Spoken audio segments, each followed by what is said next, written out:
하나님의 말씀을 함께 보시겠습니다. 마태복음 7장 24절부터 27절까지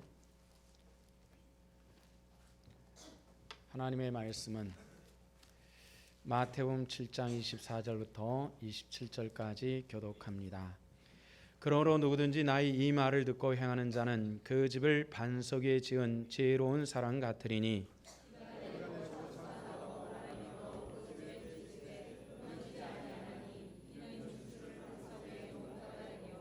나의 이 말을 듣고 행하지 아니하는 자는 우리가 지난 1월서부터 산상보험 말씀을 봐왔고요. 오늘 마지막 말씀입니다. 30번을 우리가 함께 보셨는데요. 30시간에 걸쳐서 아침마다 산상보험의 말씀을 우리가 함께 보셨습니다. 한 번에 40분씩 말씀을 우리가 들었다면 시간적으로 산상보험을 20시간을 들은 것입니다. 적지 않은 시간이죠. 거의 하루 분량에 가까운 시간을 산상보험의 말씀을 계속 들어왔습니다. 주님께서 오늘 본문에서 이런 말씀하시죠. 이 말씀이 다 끝난 산상보험의 말씀이 끝나는 이 결론적인 부분에서 누구든지 나의 이 말을 듣고 행하는 자는 그 집을 반석 위에 지은 지혜로운 사람 같으리니 이런 말씀을 했습니다. 나의 이 말이라고 하는 것은 뭘 얘기하는 걸까요? 바로 이 산상보험의 말씀을 얘기합니다. 적지 않은 분량입니다. 또 강단에서 설교로 여러분들에게 들려드린 말씀이 20시간입니다. 그럼 우리가 한번 질문해 볼 필요가 있겠죠. 그 질문은 무엇입니까? 그럼 나는 이 말씀을 8개월 동안 들었는데 내 삶은 또 내 신앙은 얼만큼 변해졌느냐 하는 이런 질문을 해야 될 것입니다. 오늘 우리가 이 마지막 말씀을 들으면서 나만 장군이 6번째 물속에 들어갔다 나와도 변치 않다가 마지막 7번째 물속에 들어갔다 나왔더니 문둥병이 사라지고 온몸이 휘어져 깨끗하게 된 것처럼 오늘 마지막 이 시간에 성령의 역사가 우리 성도들에게 함께 하시기를 축원합니다. 그래서 내 삶이 변화되고 내가 30시간의 시간이 아깝지 않을 만큼 정말 주의 말씀을 듣고 우리는 아름다운 집을 지었습니다라고 고백할 수 있는 그런 시간 되기를 원합니다. 오늘 산상보험의 총 결산 그런 부분인데요. 본문에는 두 유형의 사람이 등장을 합니다. 24절에는 어떤 사람이죠? 지혜로운 사람 얘기가 나오죠. 그 다음에 26절에는 어떤 사람입니까? 미련한 사람 이야기가 나옵니다. 지혜로운 사람은 어떤 사람이랬죠? 주의 말씀을 듣고 반석 위에 집을 지은 사람이다 이렇게 얘기하고요. 26절에는 어디에다 집을 지었다 그랬습니까? 모래 위에 집을 지은 자와 같다 이렇게 말씀을 했죠. 그래서 반석 위에 집을 지은 사람은 지혜로운 사람인데 무엇을 기초로 해서 지었느냐 하면 주의 말씀을 듣고 주의 말씀이 기초가 되어서 그 집을 지은 사람이고요. 그렇게 하지 않은 사람은 모래에 집을 지은 것 같이 미련한 사람이다 이렇게 얘기를 합니다. 저는 집을 4번 져봤습니다. 교회를 4번 져봤습니다. 교회를 4번을 져봤는데요. 이제 한 4번 정도 짓고 나니까 이 건물을 짓는 게 이런 거구나 해서 앞으로 제가 목사가 아니면은 연립주 때 한 채 정도는 지을 수 있을 것 같습니다. 노하우가 생겼어요. 그런데 이 집을 지으면서 이 교회도 기초를 9m를 땅을 파고 그 다음에 기초를 만들었는데 기초를 콘크리트를 1m를 쳤습니다. 그러니까 제 키에서 요만큼 정도가 철근과 콘크리트가 들어가 가지고 다져져 있는 그곳에다가 이 건물을 세워나갔습니다. 만약에 그냥 땅이 그래도 꽤 단단한 땅이기 때문에 이 정도는 됐어 하고 여기다 그냥 진다면은 아마 점차 기울어질 것입니다. 이 때문에 기초를 짓는 것은 굉장히 중요한데요. 이런 기울어진 집을 참 많이 봤습니다. 이번에 탄자니아 판가네에 가가지고 그 야자수 밑에 집들이 쭉 들어서 있어요. 그 집들을 보면은 2층 집은 하나도 없으니까 전부 흙으로 지은 집이라 전부 단층집입니다. 근데 단층집이 어느 것 하나 반듯하게 선 집을 거의 보지 못했고요. 대부분의 집이 삐우뚱하게 기울어졌는데 심한 것은 한 20도 이상 기울어져 있는 것 같아요. 굉장히 많이 기울어졌는데 이번에 가가지고 재밌는 얘기를 들었어요. 어떤 얘기냐면은 향남근 선교사님이 그곳에 가서 사역을 시작을 하는데 성도들에게 염소를 분양을 해주는 겁니다.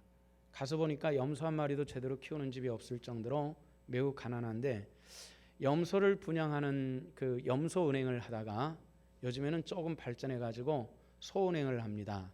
소를 한 마리씩 분양해주는 일을 하는데요. 처음에 염소 은행을 할 때 이렇게 했답니다. 암염소를 분양해 수염소가 새끼를 낳으면은 사육지에서 키우고 암염소가 태어나면은 분양을 추천을 해서 분양을 해주는데 그 암염소가 가가지고 새끼를 낳으면은 젖이 나오니까 어느 정도 영양분을 공급받아서 굉장히 영양 공급이 험악한 동네라 영양분을 공급할 수 있도록 젖을 짜먹는 새끼 염소를 주는데 이 새끼 염소가 다시 새끼를 낳으면은 그것을 한 마리 돌려주는 이렇게 하는 겁니다. 근데 반드시 염소를 분양해 갈 사람은 조건이 하나 있습니다. 염소 우리를 짓는 겁니다. 근데 염소 우리를 짓는 건데 한 번은 교회 청년이 당첨이 돼가지고 새끼를 분양을 해야 되는데 너희 집에 염소 우리를 만들어라. 그래서 염소 우리를 만들었다 그래가지고 새끼를 분양을 해갔습니다. 나중에 가보니까 이상하게 이 친구가 자기 집에다가 염소를 키우더라는 겁니다. 알고 보니까 바로 옆에다가 염소 우리를 지어놓고 그 염소 우리가 지가 살던 집보다 더 좋으니까 지가 그 집에 들어가 살고 염소는 자기가 살던 집에서 살고 뭐 이런 모습으로 그럴 정도로 근데 그 동네가 정말 맨 땅 보통 황토 땅이던데요. 황토 땅이 다져진 상태에서 거기다 요만한 나무들 나무도 많지 않아요. 아프리카는 사실은 이런 걸 나무를 갖다가 기둥으로 세우고 그 다음에 가느다란 그것을 벽에다가 대고 진흙을 붙여 바르고 그 다음에 지붕을 얹고 이렇게 지붕도 별 무게가 없을 것 같은데 또 우기가 되면 매일 비가 오니까 황토 흙일지라도 물러지면서 그 집안이 가라앉으면서 기울어지는 대부분의 집들이 한 10도 15도 막 심한 건 한 20도씩 기울어져 가지고 문도 잘 닫히지 않고 굉장히 험악하게 찌그러져 있는 이런 모습을 보았습니다. 오늘 성경 말씀에서는 너희가 기초를 잘해라 이런 뜻입니다. 기초를 잘한 집은 무너지지 않는다 이런 뜻이죠. 우리가 기초를 잘하는 것은 굉장히 중요합니다. 그런데 그 기초가 무엇이냐면은 성경 말씀 보니까 나의 이 말을 듣고 24절의 말씀입니다. 누구의 말씀을 듣는 거예요? 예수님의 말씀을 듣는 것입니다. 하나님의 말씀, 성경 말씀을 듣고 행하는 자는 이런 뜻입니다. 우리 한번 따라합시다. 말씀을 듣고 행하자. 그렇게 하시기를 축원합니다. 근데 그 말씀이 이것은 주님을 기쁘시게 할 뿐만 아니라 믿음의 사람들에게는 절대 필요한 일입니다. 이런 것을 통해 가지고 하나님의 은혜를 체험한 사람들이 참 많은데 그 중에 한 사람을 제가 소개를 합니다. 한국 고등과학기술원 교수로 계시는 올해 44살 되는 김인강 교수입니다. 이 김인강 교수가 아주 어렸을 때 정말 가난한 집에서 태어났습니다. 그런데 2살 때 소아마비가 걸렸습니다. 소아마비도 그 강도에 따라서 약간 저는 경우도 있고 또 완전히 하체를 전혀 못 쓰는 그런 경우들도 있죠. 근데 불행스럽게 이 김인강 교수는 하체를 전혀 쓸 수 없는 그런 상태가 되었습니다. 2살쯤 돼가지고 이제 서가지고 막 아장아장 발을 뗄 때쯤 돼가지고 소아마비가 돼가지고 한 번도 제대로 걸어보지 못하는 그런 상황입니다. 지금도 그 다리를 고정시키는 보조기구를 끼고 그리고 휠체어로 주로 전동 휠체어로 움직이는데 전동 휠체어가 아닌 스스로 움직여야 될 때는 2개의 목발을 잡고 또 다리를 고정시키는 보조기구를 끼고 그리고 약간의 발걸음 움직일 정도의 아주 심한 그런 상태입니다. 가난한 집에서 그렇게 돼버렸으니까 정말 이게 참 난처한 그런 입장이죠. 학교에 입학할 때가 돼서 초등학교 입학할 때가 돼가지고 엄마의 등에 업혀가지고 학교에 갔는데 학교 선생님들이 그 당시 요즘처럼 뭐 요즘에는 장애자들 필요한 시설들을 많이 해놨죠.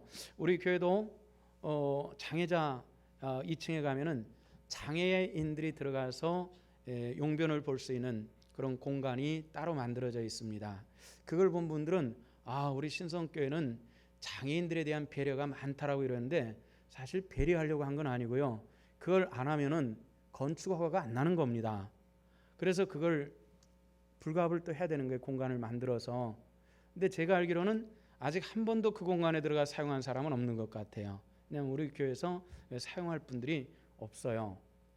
근데 그 당시는 이렇게 장애자들에 대해서 배려하고 또 문턱을 낮춰서 휠체어가 마음대로 들어갈 수 있도록 우리 교회는 전부 다 그렇게 만들어져 있는데요. 그게 예전엔 그게 돼 있지 않습니다. 제도적으로. 그러니까 선생님도 전혀 하체를 쓸 수 없는 아이가 학교 왔을 때 생길 수 있는 여러 가지 일들을 생각해서 학교에 보내지 말 것을 권해서 학교를 가질 못했던 사람입니다. 근데 그런 중에도 다행히 예수를 믿고 영접하게 됐어요.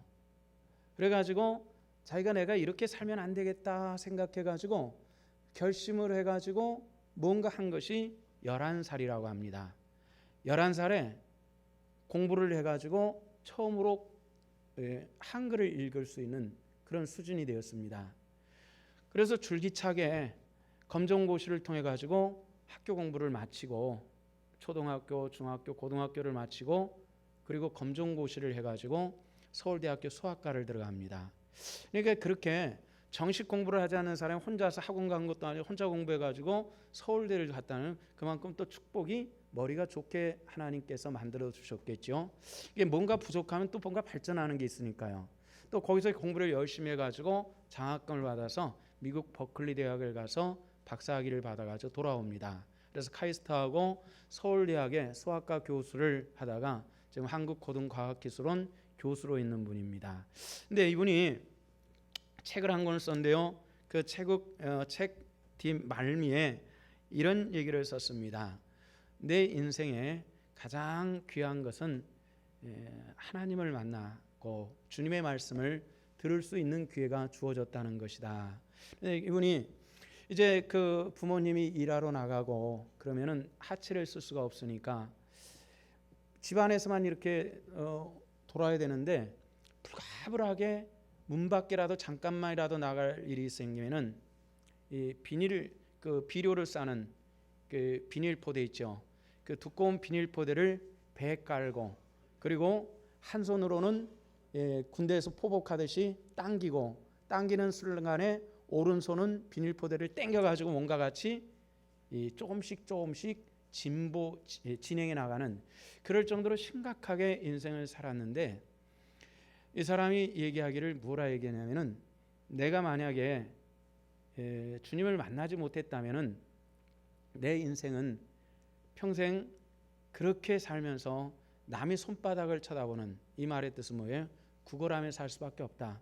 몸이 온전하지 못하니까 어떤 기술을 배워가지고 할 수 있는 그런 입장도 아니고 하체가 그러니까 전혀 뭔가 할 수 없었는데 하나님께서 내게 찾아오셨고 나는 그분의 말씀을 따라서 소망을 갖게 되었다. 이런 얘기를 합니다. 그분의 경험과 비교해서 제가 비교할 바는 아니지만은 저도 그 절망적인 시간들이 있었습니다. 중학교를 졸업하고 고등학교를 들어가지 못했어요. 들어가지 못한 것은 중학교 때 등록금 때문에 항상 너무 시달리고 힘들었기 때문에 스스로 고등학교 들어간 걸 포기를 해버렸습니다. 그 어린 나이에 내가 돈을 벌면은 무지하게 잘 벌 줄 알았어요. 공사판에 가니까 일당 500원 주더라고요. 그 당시. 그걸 모아가지고 뭐 어떻게 하겠습니까? 가을에 용산공고라고 하는 고등학교 앞에서 여관을 짓는 그 공사판에서 이 들짐을 지고서 공사판을 오르락내리락 했어요. 근데 학교가 끝날 무렵에 교복 입고 입은 학생들이 쏟아져 나오더라고요. 그래서 그 공사판 3층에서 이렇게 내려다보다가 나도 학교를 다녔으면 좋겠다 그렇게 생각하고 10월 달쯤 돼가지고 저를 데리고 다니는 이 소위 오해하지라 그러죠. 아저씨 나 공부할래요. 그랬더니 그래 생각 잘했다. 그러더니 얼마를 더 주면서 이거 책 사봐라 그리고 주더라고요. 그나서부터 공부를 해가지고 제가 그 학생들 거기 가고 싶다 해가지고 제가 용산고 기계과를 들어가서 거길 나왔습니다. 근데 중학교 때까지 드문 교회를 갔는데 막상 교복을 안 입고 학교를 안 다니니까 교회 가는 게 힘들더라고요. 그래서 그 사이에 신앙을 교회 가는 걸 잊어버렸습니다. 잊어버리고 다시 교복을 입게 되니까 또다시 교회를 가기 시작을 했어요. 그리고 나서 고등학교 2학년 때 지금까지 다니면서 들었던 주의 말씀을 통해서 알았던 주님이 아니라 주님께서 나를 찾아오시고 주님께서 나를 만져주시고 어루만져 주시는 곳 속에서 내가 주님을 만났습니다. 그리고 앞으로 어떻게 살아야 될까 이런 생각을 하면서 그런 고민을 가지고 늘 생각하고 있었는데 주님께서 지금까지 저를 그 길로 줄곧 지금까지 인도해 오셨고 하나님 은혜 가운데 살았는데 참 감사합니다. 늘 감사한 것은 뭐냐면은 저희 집안 남자들이 수명이 굉장히 짧았습니다. 할아버지가 42 전에 돌아가셨고 아버지가 42 전에 돌아가셨고 형님이 42 전에 돌아가셨어요.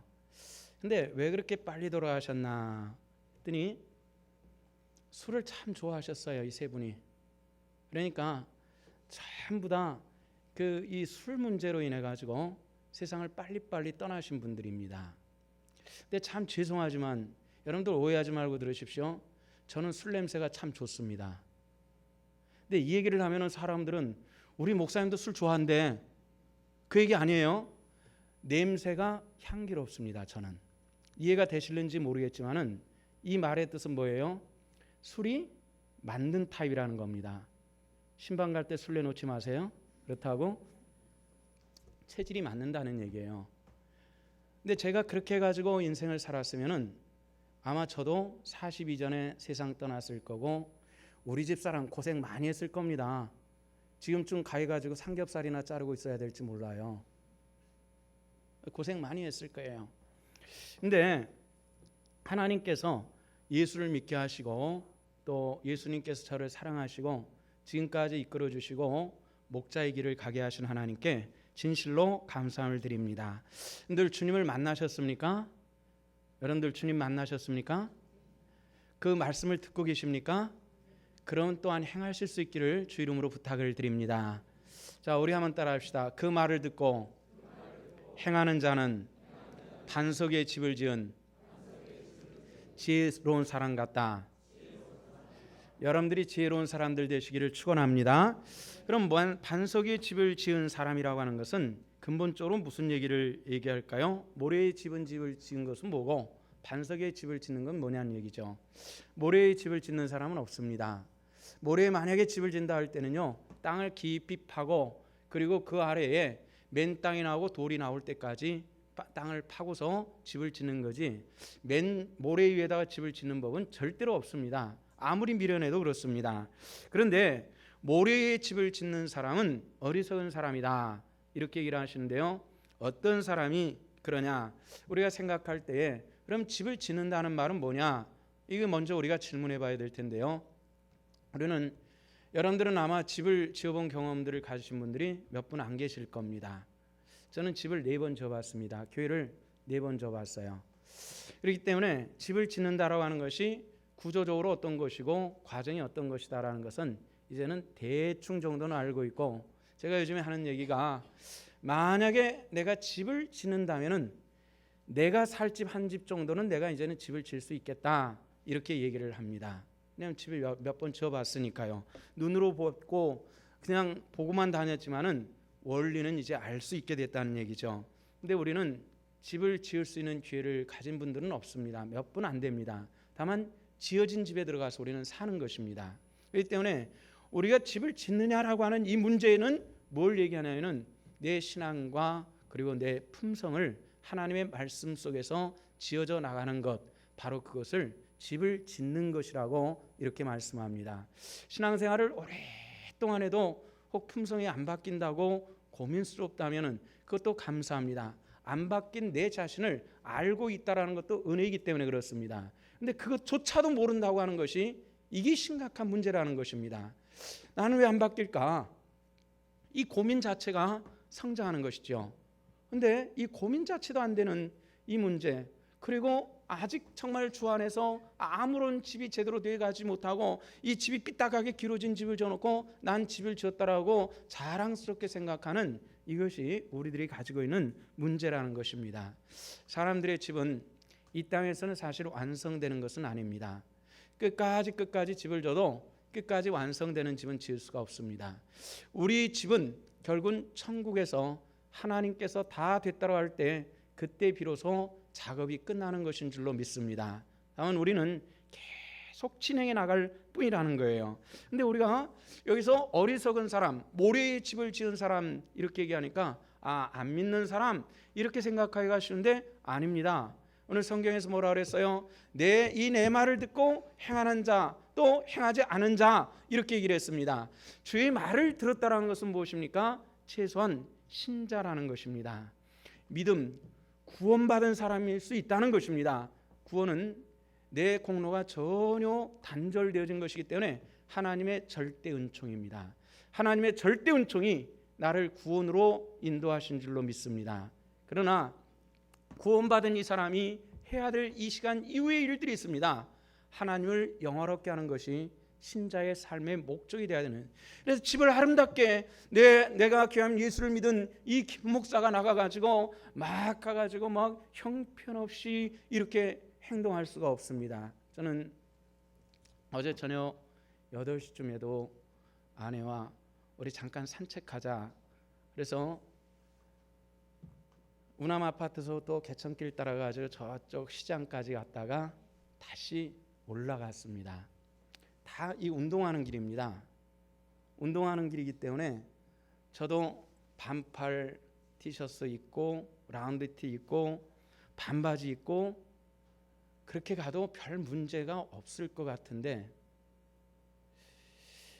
이렇게 가면 어떨까 저렇게 입고 가면 어떨까 하다가 사람들은 이게 운동하는 차림인지 뭔지도 모르고 무조건 목사님도 반바지 입고 다니네 뭐 이렇게 또 판단하기가 쉬우니까 또 할 수 없이 긴 바지 입고 산책하고 말았습니다. 이게 우리가 가지고 있는 삶의 현실이라는 거죠. 우리가 주님 안에서 어떤 모습으로 살아가느냐 하는 것은 굉장히 쉽습니다. 굉장히 우리가 생각해야만 합니다. 우리들의 신앙 언어가 또 우리들의 삶의 모습들이 아름다움을 통해서 우리 주님의 성품이 내 안에 들어와 있고 그것을 나타내는 이런 모습을 통해서 우리의 영적인 집이 아름답게 지어져 갈 줄로 믿고 우리 모든 성도들이 그 아름다움을 짓는 그런 하나님의 백성들이 다 되어지시기를 주 이름으로 축원합니다. 근데 그러면 그렇게 하기 위해서 우리가 해야 될 것이 있습니다. 그것은 뭐냐면은 신앙생활을 값을 치르고 하시기를 바랍니다. 값을 치르고 구원은 값 주고 산 것이 아니라 우리 하나님께서 저와 여러분들에게 거저 주신 줄로 믿습니다. 신앙은 믿음은 거저 주신 하나님의 선물입니다. 구원은. 그러나 하나님께 영광 돌리는 이 성숙한 신앙이라는 것은 내가 해야 될 일들이에요. 내 노력이 있어야 된다는 겁니다. 그것이 아니고는 내 신앙이 발전해 나갈 수가 없습니다. 우리나라 옛날서부터 속담에 싼 것이 뭐라 그랬어요? 비지떡입니다. 잘 아시죠? 싼 게 비지떡입니다. 비지떡 드셔보셨나요? 비지는 어떤 것입니까? 콩 단백질을 다 빼가지고 두로 만들고 찌꺼기가 비지입니다. 보기는 꽤 괜찮아 보이지만은 영양가는 없는 것이 비지떡입니다. 싼 게 비지떡이라고 하는 것은 보기는 그럴듯해도 가치가 떨어진다는 것이죠. 싼 게 비지떡 같은 신앙생활이 되지 않아야 된다는 얘기입니다. 그러기 위해서는 우리가 신앙생활에서 값을 치러야만 합니다.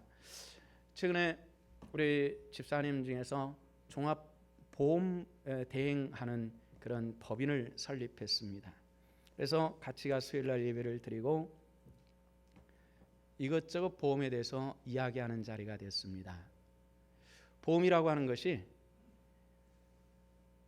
우리가 매달 내는 또는 해마다 내는 이런 보험을 통해 가지고 어떤 재해가 생기고 내 건강에 어떤 큰 문제가 생겼을 때 그것을 보상을 받는 그런 시스템이죠. 네, 그렇게 물어봤어요. 요즘에 인터넷이 더 싸고 보험 모집인을 통해 가지고 하는 것보다도 인터넷이 더 싸고 그러는데 이런 보험회사가 과연 잘 될 수 있느냐 앞으로 이게 이런 얘기를 물어봤습니다. 그랬더니 얘기가 그렇습니다. 똑같은 상품 같지만은 싼 게 있고 비싼 게 있고 여러 가지가 있는데 싼 게 비지떡인 것처럼 결국은 싸게 계약을 하다 보면은 어떤 문제가 발생해서 이것에 대한 보상에 들어가고 그래야 될 때 자꾸 크레임이 걸리는 문제가 생기는 그렇기 때문에 제대로 보상받을 수가 없어서 보험은 조금 비싸게 드는 것이 좋습니다. 이렇게 얘기를 했습니다. 제가 오늘 광고 잘했는지 모르겠습니다. 보험은 그런 것이라는 겁니다. 싼 것은 결정적인 순간에 제대로 값을 받을 수가 없는 겁니다. 이런 얘기죠. 그래서 제대로 값을 치르고 가십시오. 이런 뜻입니다. 우리가 신앙이 마찬가지입니다. 신앙 안에서 상징하는 것은 싸구려 신앙. 반석에 짓지 못하고 모래 위에 짓는 것은 싸구려 신앙이다. 이런 뜻입니다. 여러분들 우리가 신앙생활할 때 싸구려가 아닌 비싼 신앙, 누구한테 내놔도 자신 있게 말할 수 있는 그런 아름다운 신앙들이 되어지시기를 주 이름으로 축원합니다. 군대에 가면은 구호들이 많지요. 구호들을 보면은 요즘에는 뭐 잘 모르겠습니다만은 구호들 예전에 이런 게 있었습니다. 훈련 때 흘린 피 한 방울은 전투할 때 뭐라 그래요? 집사님? 요즘에 그런 구호 없습니까? 전투 때 피 한 방울을 뭐 아낀다 뭐 이런 뜻이 있잖아요. 그럼 훈련할 때 땀을 많이 흘리는 사람일수록 전쟁 시에 생존할 수 있는 가능성들이 많다는 것이고 또 그런 군대로 유지하면은 승리할 가능성이 훨씬 더 많다는 뜻입니다. 우리가 신앙생활할 때 신앙의 연조는 많이 깊어갑니다. 20년도 되고 30년도 되고 많이 깊어가는데 뭔가 그만큼 만들어지지 않는 것이 문제라는 것입니다. 왜 그렇습니까? 희생하는 값을 치르는 신앙생활이 없었기 때문에 그렇습니다. 때로는 이 신앙을 위해서 피눈물 뿌리는 기도가 있고 땀 흘리는 헌신을 통해서 하나님 앞에 영광 돌려나갈 때에 내 신앙은 견고해지고 단단해지며 하나님의 거룩한 백성으로 승리하는 하나님의 권속들이 다 되시기를 주님의 이름으로 부탁을 드립니다. 우리 신성교회를 방문하시는 분들은 이런 얘기를 합니다. 신성교회는 참 앞으로 이 구조적으로 소망이 있습니다. 이런 얘기를 합니다. 그 얘기는 뭐냐면은 연령층이 유아부, 유치부, 유초등부, 소년부, 청년부, 장년부, 노년부까지 이렇게 쭉 올라가면서 각 연령층들이 고르게 분포되어 있습니다. 어느 한 층이 확 많은 것도 아니고 어느 한 층이 없는 것도 아니고 아주 고르게 분포되어 있는 그런 모습들이 이 교회가 참 좋다 이런 얘기를 하는데요. 또 하나는 이런 것입니다. 다른 교회에서 교육부 사역을 하다가 우리 교회로 교육부서를 맡아온 목회자들이 보편적으로 이런 얘기를 합니다. 우리 학생부 아이들을 보면은 아이들이 그렇게 참 건전합니다. 건강합니다. 아이들이 정신세계가 참 건강하고 아이들이 요즘 아이들처럼 그렇게 흔들림이 없는 아주 애들이 마음이 참 깨끗한 아이들이 있습니다. 이런 얘기를 해요. 이런 아이들이 요즘에도 보면은 이제 조금 있으면 아이들이 뭐 찬양의 밤 뭐 이런 걸 한다고 이 더운 여름에도 모여가지고 요즘에도 자기들끼리 연습하고 웃고 하는 모습들을 보면은 참 아이들이 참 싱그럽고 푸르고 참 보기 좋다라는 이런 생각을 돼요. 근데 이 아이들이 또 올라와서 청년부가 되면요, 이 아이들이 또 교사도 하고 뭐 여러 가지 말을 하잖아요. 근데 아침 우리 교회 7시에 보면은 7시에 나온 청년들이 꽤 많아요. 이 잠 많은 녀석들이 7시에 나오려면은 꽤 일찍 깨놔야 될 거예요. 또 그 시간에 쉬는 날이니까 부모들이 밥을 제대로 안 해주고 못 챙겨 먹으면은 아마 제가 볼 때는 거의 굶고 올 겁니다. 그 7시 예배 오기 위해서는 거의 굶고 와가지고 1시간 예배를 드리고 또 8시 15분서부터는 교육부 부소 교사들 기도회가 있어요. 기도회를 한 30분 하고 8시 45분서부터 부서별 준비를 하고 막 막 이러고 9시 들어가고 11시 들어가가지고 막 이렇게 하다가 보면 점심시간인데 점심 끝나자마자 1시가 되면 청년부 예배가 있어요.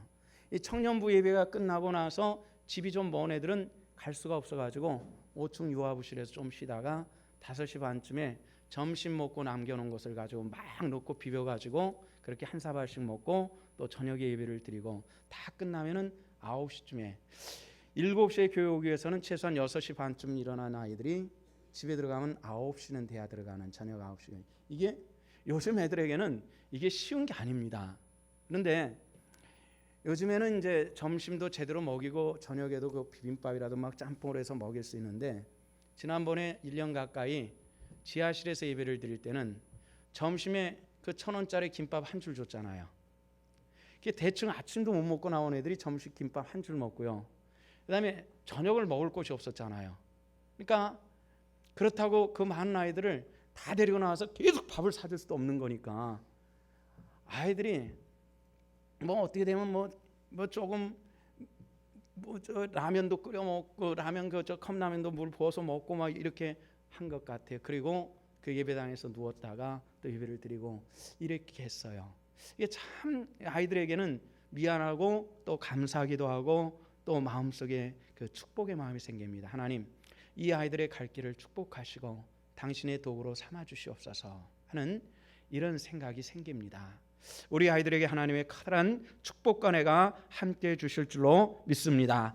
이런 땀 흘리고 가볍게 하는 신앙생활, 이것은 귀한 거예요. 이것은 아름다운 것입니다. 우리 교회도 정말 이 신앙이 아름답게 만들어져 가면 좋겠어요. 우리 교회가 그렇습니다. 지금 25년이라는 시간들이 이렇게 지나오면서 한때는 30대 초반 사람들이 교회의 그 중심들이, 제가 30대였을 때는 30대가 중심이 됐어요. 아이들을 다 얻고 새벽기도도 하고 교회도 뭐 교사도 하고 뭐 때로는 아이 엎어놓고 성가대도 하고 다 그렇게 했습니다. 근데 이분들이 이제 50대가 됐죠. 근데 요즘에 20대 말 30대 이런 분들이 그런 헌신이 좀 때로 부족하다는 생각이 들 때가 있어요. 물론 지금 나이 정도는 나 무지하게 열심히 하고 있어 라고 생각할 수 있지만은 예전과는 많이 달라진 상태라는 것입니다. 우리가 조금 비싼 신앙으로 내 헌신과 땀과 눈물이 있는 그런 비싼 신앙을 가지고 하나님의 집을 지어나갈 수 있는 그런 믿음의 권속들이 다 되시기를 주 이름으로 축원합니다. 두 번째는 다져지지 않는 신앙들이 바로 그런 의미를 가지고 있습니다. 모래는 콘크리트하고 기본적으로 본질적으로는 같습니다. 모래는 모래 같다라고 말하는 것은 뭐예요? 뭉쳐지지 않는 것을 얘기하는 거예요. 콘크리트는 뭐예요? 꽉 뭉쳐진 단단한 것을 얘기합니다. 그러나 본질적으로는 이 모래에다가 세멘 조금하고 물 조금 섞으면은 그게 콘크리트가 되는 거예요. 본질적으로는 같은 것입니다. 굳어지지 않고 다져지지 않는, 뭉쳐지지 않는 그런 신앙생활을 얘기하는 거예요. 신앙은 개인적이니까 노타치 해주세요, 이렇게 얘기를 합니다. 정말 그렇게 요구하는 사람은 목사도 어떻게 할 방법이 없어요. 노타치 할 수밖에 없습니다. 그러나 3년이 가고 5년이 가고 10년이 가도 신앙은 자라질 않는 걸 이걸 어떻게 합니까? 자라질 않아요. 이거는 나만 와서 귀로 예배를 듣고 갈 테니까 무슨 모임오라고 무슨 선교요라고 그런 얘기야, 구역 예배 같은 거 얘기하지도 마세요. 그래서 우리 교회도 사실 등록한 지 몇 년 됐지만 구역은 한 번도 보지 못하는 그런 사람들도 여럿 있는 것이 사실입니다. 근데 죄송하지만은 그 신앙은 절대로 성장되지는 않는다는 것입니다. 이게 문제입니다. 근데 문제는 그것이 2년, 3년, 4년 정도 될 때까지는 괜찮은데 5년, 6년, 7년 정도 지나가면은 스스로 자기 자신을 포기해야 될 때가 생기는 겁니다. 이게 뭐 내가 아무리 다녀도 아는 것도 없고, 어떤 사람은 2년 반 다녀도 은혜를 받고 무슨 뭐 말씀을 듣고 좋아가지고 막 난리를 치는데 나는 이게 아무것도 아니니까 내가 왜 신앙생활하지? 스스로 문제가 생기는 겁니다. 넘어지는 거예요. 여러분들, 신앙의 접착력이 필요해요. 다져지는 것이 필요합니다. 관계 속에서 형제와 자매들이 하나 되는, 그리고 때로는 눈물과 땀으로 하나가 되는 그런 과정을 만들어갈 수 있기를 주 이름으로 부탁을 드립니다. 그럼 반석 위에 집은 것은 어떤 것을 얘기해요? 반석이라고 하는 것은 뭐죠? 커다란 돌을 얘기하는 겁니다. 이런 조그만 집을 짓는 것은 파고서 뭐 콘크리트를 한 1m씩 치고 그걸 기초로 해가지고 집 세워나가면 되는데요. 커다란 이 서해대교라든지 인천대교 같은 건 그렇게 하지 않는답니다. 커다란 구조물을 바다에다가 받고서 물을 푸고서 거기서 땅을 파가지고 20m든 30m든 그 아래 바위층이 나올 때까지 파들어간답니다. 그리고 철근을 세우고 콘크리트를 붓고 그렇게 해야만 조류가 심한 곳에서 그 다리가 버틸 수 있는 것이지, 그냥 이런 집 짓듯이 뭐 한 10m 파고 그냥 콘크리트 해고 타설하고 이렇게 지면은 조류가 심하면은 그 아래서부터 깎여 나가면서 건물은 무너진다는 거예요. 그래서 기초가 다르다는 겁니다. 신앙을 세우는 방법이 가장 중요한 것이 기초입니다. 어떤 기초가 있어야 될까요? 이 한 가지는 분명해야 되는데요. 요게 없으면은 우리 신앙은 자체가 설립되지 않는 것이 있습니다. 그게 뭘까요? 예수 그리스도의 이름입니다. 누구 이름이요? 예수의 이름입니다. 우리 한번 따라합시다. 예수의 이름. 예수님이 내 안에 있느냐 없느냐, 이 질문입니다. 사람들은 간혹 착각을 합니다. 나 집사예요 이러면은 기초가 됐다고 생각합니다. 보통 교회는 그렇습니다. 한 3, 4년 좀 제법 신앙생활하면은 서리 집사 세우고 이러니까 이게 다 신앙생활이 됐다라고 생각하는 것이 문제입니다. 그게 신앙생활 된 게 아닙니다. 여러분들 우리 착각하면 안 되는 겁니다. 신앙이라고 하는 것은 기본적으로 내 안에 예수님이, 예수의 이름이 있느냐, 이런 질문부터 해야만 합니다. 여러분들 속에 예수님이 계십니까? 계십니까? 다음에 이건 중요한, 이게 없으면은 아무리 열심히 해요. 그래서 신앙생활 열심히 하다가 어느 날 퍽 하고 무너지는 사람들이 있거든요. 자세히 살펴보면은 그 안에 뭐가 없냐면 예수님이 없기 때문에 그래요. 그래서 예수 그리스도 그분과 나와의 만남이 반드시 한 번은 있어야 되는 것입니다. 물론 어떤 분들은 처음서부터, 어제 우리 권사님 몇 분 모시고 점심을 먹는데 우리 권사님 한 분은 예배당 가자마자 주님을 만나는 그 감격의 은혜가 있다고 그러는데 그건 축복입니다. 많지는 않은 경우인데요. 근데 또 어떤 분은 수십 년을 신앙생활해도 하나님이 있는 것이냐 없느냐, 예수님에 대해서 그냥 이름조차가 없는 이런 분들도 있어요. 이게 우리 문제입니다. 기초는 예수님이 있냐 없냐가 중요하고요. 그 하시는 말씀에 이걸 바탕으로 해서 집을 짓느냐 안 짓느냐, 이게 중요한 것입니다. 미국이라고 하는 나라가 얼마 전에 IMF 맞을 뻔했죠. 우리나라처럼 한 3일 전에 임시응변으로 떼어놨어요. 근데 그게 임시응변이기 때문에 또 언제 문제가 또 드러날는지 알 수가 없어요. 이 우리식으로 쉽게 얘기하면요, 국가도요 개인의 가정 살림과 비슷해요. 버는 것이 뻔한 사람이 지출이 자꾸 늘어가지고 집을 담보로 해가지고 대출해가 다 썼단 말이에요. 그럼 그 다음서부터는 의무가 생기잖아요. 이자를 내야 되고 원금도 갚아야 되고. 근데 원금은커녕 이자를 한 달, 두 달 밀면요, 은행에서 연락이 와요. 이자를 밀렸습니다. 빨리 내주세요. 그러다가 3번 안 내면요, 경고가 와요. 몇 월 며칠까지 해겠어요? 아니면 당신 재산 차압 들어갑니다. 그래서 미국이 쉽게 말해서 차압 경고 받은 거예요. 며칠까지 해결하세요? 안 그러면 차압 들어갑니다. 그랬어요.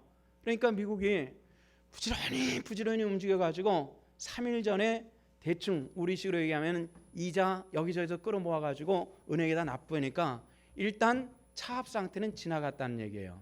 그런데 그 상태가 언제까지 갈 것이냐, 이런 문제거든요. 원금도 있고 앞으로 낼 이자도 무지하게 많은데 그걸 어떻게 할 것이냐, 이런 얘기입니다. 미국이 왜 그렇게 소비성이 강하고 왜 그렇게 나라가 이 부도당한다라는 얘기 나올 정도로까지 심각하게 되나? 그러니까 세계적인 최초 강대국, 세계 2차 대전에 세계 모든 주도권을 끌고 나가는 그 나라가 언제부터 그렇게 됐느냐?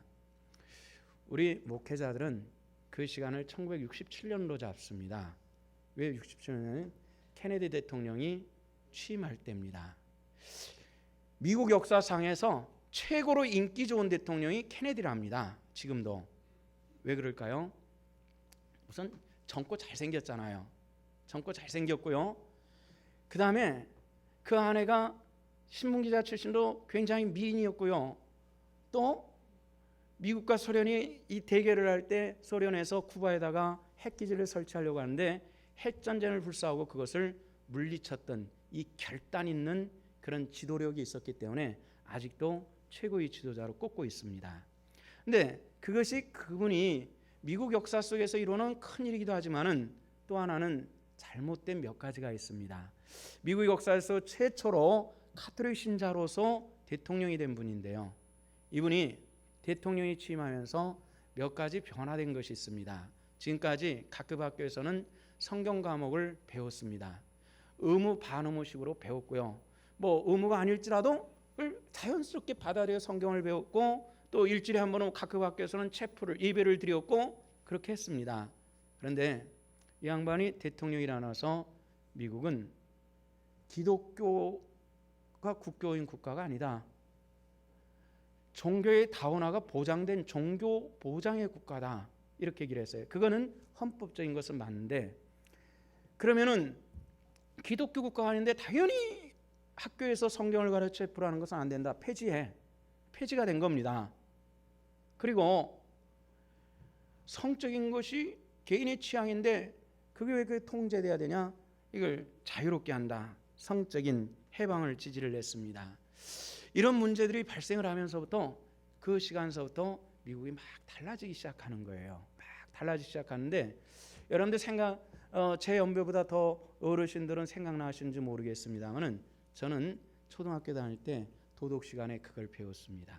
어떤 분이 미국 가가지고 공원에서 물 마시고 수도에서 손 씻고 그리고 볼일 보고 한참 하다 시계를 보려고 했더니 시계가 없더라는 겁니다. 아, 수도가에 풀려놨지 해가지고 가보니까 그렇게 사람들이 많이 다니는 수도가에 한나절 동안 풀어놓은 시계가 그 자리에 있었더라. 정말 그렇게 될 수 있을까? 참 놀라운, 지금도 기억나는 그때 어린 시절에 제가 그런 도덕성에 대해서 놀란 게 지금도 그런 마음이 있어요.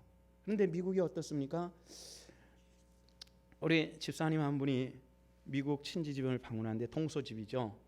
근데 동서가 같이 둘이 외출을 하는데 너랑 나랑 3보 이상 떨어져서 걸어야 된다 그러더래요.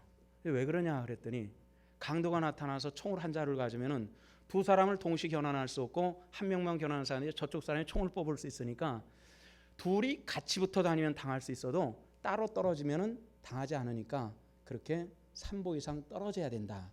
그래가지고 가면서 그게 미국 사회가 그런가 그냥 상당히 놀라운 얘기를 전했는데 저는 미국 안 가봐서 모르겠습니다. 앞으로 여러분들 미국 가면요 사람들하고 그럴 때 부부끼리도 3보 이상 떨어져 다니십시오. 이게 미국 사람들의 그런 방법이라고 하니까 어떻게 했습니까? 그렇게 많이 달라져 있는 겁니다. 성적으로 타락했고요. 성적으로 타락했고 해마다 10만 명 정도 되는 사람들이 이제 다 살았다. 그게 뭐죠? 에이즈. 그렇게 만들어진다. 지금 숫자 통계가 안 나올 정도로 엄청나게 많은 이 성적 병을 통해 가지고 사회는 붕괴돼 가고 있는 이런 시대에 살고 있다는 거예요. 이게 미국 사회.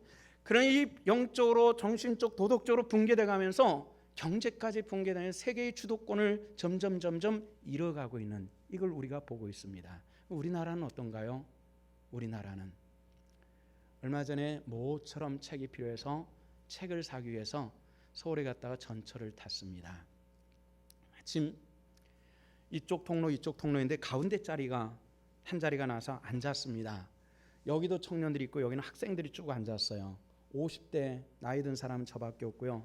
10대 20대들이 이렇게 쭉 앉아있는 그런 곳이에요. 근데 이쪽 통로로 80 넘으신, 제가 연세 대충 봐도 80이 훨씬 넘으신 것 같다는 할머니 한 분이 타셨어요. 할머니 한 분이 그 전철 그 폴 있죠, 기둥, 그걸 이렇게 꼭 잡고 있는데 젊은이 10대 청년 아이들이 안 일어나요. 이쪽으로 4명이 앉아 있는데, 그래서 제가 가운데 있다가 할머니 이쪽으로 오세요, 이쪽에 앉으세요 하고서 자리를 양보하고 일어났습니다. 그게 어떻다고요? 예전에는 우리나라에 그런 일은 없었어요. 그런 할머니 같으면요, 여기저기서 뻘떡뻘떡 일어나서 할머니 여기 앉으세요, 이렇게 했어요. 근데 그 10대 아들 앞에서 그 꼬부랑 할머니, 자기들의 할머니 같은 사람이 이렇게 서 있는데도 4명이 쳐다만 볼 뿐이지 전혀 감각 없이 앉아있는, 눈이라도 아래 깔았으면 안 봤다고 치지 그걸 쳐다보고 앉아있더라는 거예요. 이게 우리나라의 도덕입니다. 이제는 이게 윤리가 됐어요. 이게 그 어떤 집 새끼냐고 물어볼 게 아니라 그게 우리 집 새끼일 수도 있다는 것이, 이게 오늘 우리들이 가지고 있는 이 심각한 문제라는 겁니다. 그러면 우리나라는 그럼 언제부터 이렇게 됐을까요? 이것을 1980년대 초반에 신군부가 들어서면서부터 이 문제로 보고 있습니다. 여기 선생님을 하시고 또 지내신 분들도 많이 계시죠. 어떤 일이 있었습니까? 우리나라는 군신유의라고 하는 상강오륜에 의한 신하는 자기 주군을 따르는, 이것이 도덕의 원칙 중에 하나입니다. 그런데 하극상을 벌여가지고 정권을 취득했단 말이에요. 이러다 보니까 역사적으로 고려라든지 이시조선이라든지 여기에서 하극상을 벌여가지고 정권을 취득한 일들이 많잖아요. 쿠데타를 통해 가지고 세조도 그런 식이잖아요. 당종을 몰아내고 이런 상황이기 때문에 이거를 역사를 많이 가르치다 보면은 이것이 자기들의 정통성에 문제가 생기기 때문에 그때부터 역사 교육들이 의무적 교육이 아니라 선택적 상황으로 강단에서 밀려나기 시작한 거예요. 그렇지 않습니까? 밀려났어요. 그러니까 아이들이 역사를 배울 기회가 없어요. 그래서 6.25 전쟁을 일으켰던 장본이었던 그런 나라들, 러시아라든지 중국에서 남침이었다고 얘기하는데 이제 그 교육을 받고 자란 20대 30대들이 뭐라 말하냐면 북침이었다고 얘기하는 이런 시대에 우리가 살고 있어요. 역사가 없어진 거예요. 역사가. 이건 뭐예요? 가르침이 없는 거예요. 바탕이. 윤리적으로 왜 그렇게 문제가 생겼어요? 그것도 마찬가지로 신군부가 일어나가지고 정통적인 이 윤리적인 군신유의라고 하는 이 바탕이 깨져버린 상태이기 때문에 윤리도 각급 학교에서 사라져버렸어요. 공식에서 사라져버려요. 전부 다 사라진 거예요. 그러니까 아이들이 이 상황에서는 내가 어떻게 어른을 섬기고 어떻게 도덕적 행위를 해야 되는지 이걸 젊은 아이들이 모르는 상태 속에서 우리가 살고 있는 거예요. 그럼 뭐예요? 그 당시 우리나라 정권을 이어갔던 사람들의 정통성의 문제가, 그것을 가리기 위한 그런 정책이 지금에 와서 그렇게 만들어지는 거예요. 전철에서 80대 할머니가 사도 10대 아이들이 앉아 멀쩡멀쩡 쳐다보는 그런 식으로 형태가 나타나는 것이에요. 가정도 그렇고 교회도 마찬가지입니다. 교회 안에서 이 목자가 바로 하지 못하면 윤리도 사라져, 도덕도 사라지는 거고요. 또 여러분들이 교회 안에서 목자와의 관계 속에서 바르지 않으면 이것이 다 사라질 수가 있어요. 가정에서도 그래요. 내 자식이 다 훌륭하게 자라고 행복하게 살기를 원하지만은 그것은 책으로 배우는 것은 아니에요. 가르쳐주는 거예요. 정직한 삶이 무엇인가를 아버지가 가르쳐줘야 돼요. 어머니가 순종의 삶이 무엇인가를 가르쳐줘야 돼요. 그렇지 않으면은 그것은 누구에게도 배울 수가 없는 것들이에요. 우리가 신앙 안에서 열매 맺고 반석 위에 집을 지은 것 같은 은혜로운 삶을 살기를 원하지만은 그건 어느 날 내 소망처럼 그렇게 나비가 꽃 위에 앉아 있는 것처럼 날아오는 것이 아니라 땀 흘려 애쓰고 힘쓰고 피 흘리는 가운데서 만들어지는 것을 기억하시고, 내 신앙이 어느 날 만들어지는 것이 아니라 내가 비슷하게 땀 흘리는 속에서 만들어지는 하나님의 축복임을 기억하시고 반석 위에 집을 지며 하나님의 영광된 백성으로 살아가는 하나님의 권속들 되시기를 주 이름으로 축원합니다. 기도하시겠습니다. 하나님 은혜를 감사합니다. 오늘 또 우리가 주 앞에 있고 주를 찬양하며 영광 돌리기를 원합니다. 아버지 하나님 오셔서 이 백성들에게 함께 하시고 주의 축복으로 인도하여 주옵소서. 어리석어서 모래에 집을 짓는 것 같이 하지 않게 하시고 반석 위에 집을 지며 창수가 나고 바람 불어도 무너지지 않는 아름다운 신앙인의 삶이 되게 하여 주옵소서. 감사를 드립니다. 영광 받으시기를 원하며 예수 그리스도 이름 받들어 기도하옵나이다. 아멘. 찬송가